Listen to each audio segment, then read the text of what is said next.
Laing hugna sa mga pabutong nga gibaligya sa mga dili otorisadong lugar na konfiskar sa kapulisan atol sa operasyon sa wapang bagong tuig.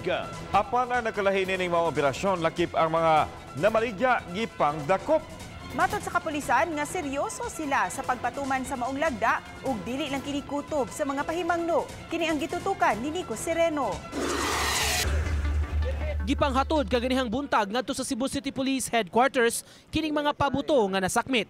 Gikan kini sa operasyon nga gilusad sa lain-lain nga mga police stations niadtong Disyembre 31. Gitahasan ang kapulisan pagsiguro nga walay mga pabuto nga gipamaligya gawas sa designated selling area nga mao ang SRP. Gibana-banang mukantidad kining tanan ug moabot sa 150,000 pesos. Sa Station 11, mga pabuto nga gipamaligya sa kadalanan sa may Mambaling ang ilang gisakmit. Dapit sa Alaska Mambaling sa may Tianggihan na ay tulo kabuok nag-display. So silang tulo arrested nato nya nakakuha tag ubay-ubay sad nga mga pabuto. Ang nakalahi sa operasyon sa CCPO bispira sa bagong tuig kay lakip na ang mga namaligya ilang gipangdakop.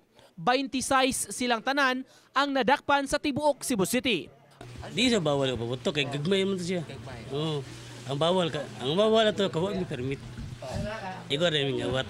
So dili ka nag-New Year na no? Ato rin noon. Happy New Year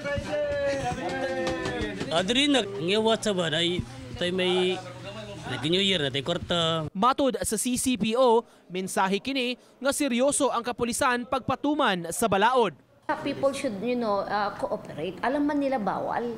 Meron tayong kultura kasi Pilipino na wala namang pulis, gawin natin. Ug mga adlaw, hingpit nga i-dispose sa CCPO ang maong mga pabuto pinaagi sa pagbasa ug paghumol sa tubig. Ang ginagawa usually ng pulis is gina-confiscate lang yung mga nakuhang yung mga firecrackers at paputok. This time I told them to arrest because there is a law prohibiting the selling of these firecrackers na illegal. So, para maramdaman nila na may ngipin yung batas.